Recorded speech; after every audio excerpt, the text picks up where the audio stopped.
BNP যদি ক্ষমতায় আছে, ইসলামের কোরআনের বিরুদ্ধে কোনো শাসন কায়েম করবে, কোনো আইন কায়েম করবে না, এই গ্যারেন্টি আপনাকে পারি।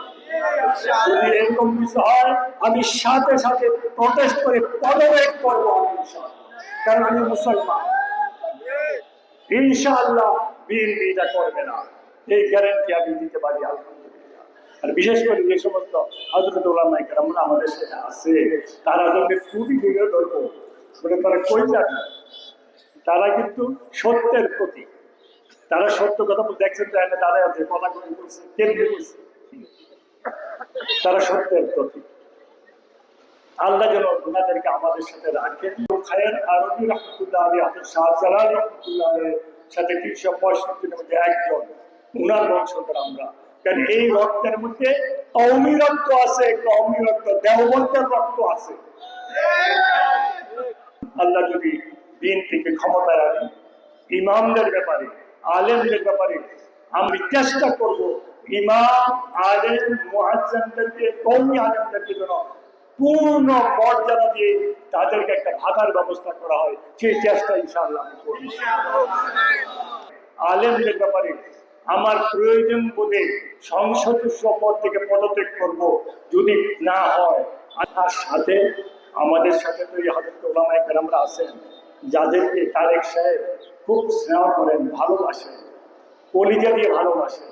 ওনারাও ওনাকে বলবেন, ওনাদের পরামর্শটা উনি শুনবেন, ওনাদের পরামর্শ শুনে উনি ব্যবস্থা করবেন। উনি তো ওনার বক্তৃতায় বলেছেন, যখন বিদেশ থেকে আল্লাহ পাক ওনাকে দয়া করে আনছেন, উনি কিন্তু মদিনার কথা বলেছেন, মদিনার সনদের কথা বলেছেন, মদিনার ন্যায় কর্মীদের সাথে দেশ চালানো হবে। এই কথাটা তো রেকর্ড আছে না? এই রেকর্ডটা ওনাকে শোনাবো, বলবো যে আপনি এইভাবে দেশ চালাতে হবে। সবকিছুর মালিক কে?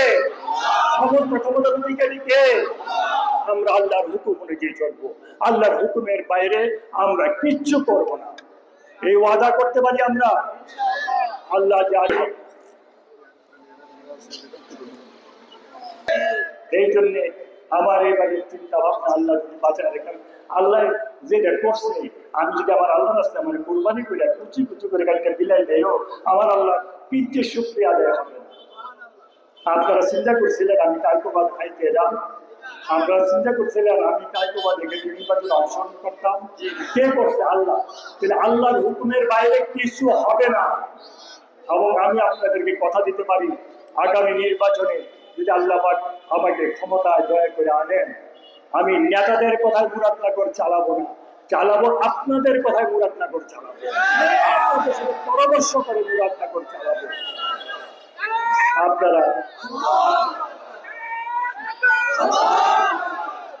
যতদিন আল্লাহ পাক আমাকে ক্ষমতায় রেখেছিলেন, আপনারা যারা মাদ্রাসা চালান, আমাকে পাহাড়পুরের হুজুর বলছিল যে ভাই, আমাদের কিন্তু বোর্ডে কোনো চাল কিনতে হয় না, বরঞ্চ কিছু চাল পাশে ঈদি বছরের শেষে বিক্রি করি, ওইটা ওস্তাদের বেতন দিই।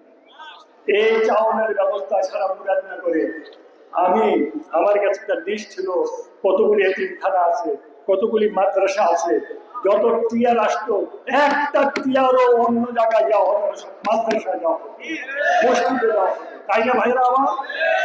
আপনার এই 13, 14, 18 বছর পাইছে, এটি গেল তো।